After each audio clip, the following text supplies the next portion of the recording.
यो घरमा चाहिँ सधैँ यसलाई चाहिँ सधैँ फलफुल दिन्छु है। अब जान लाग्दैछ माउ गयो ठुले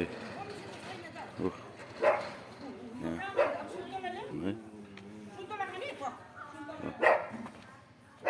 मजाले अड्डेर बसिरहेछ खानेकुरो दिन्छु भनेर चाहिँ यसलाई है मजाले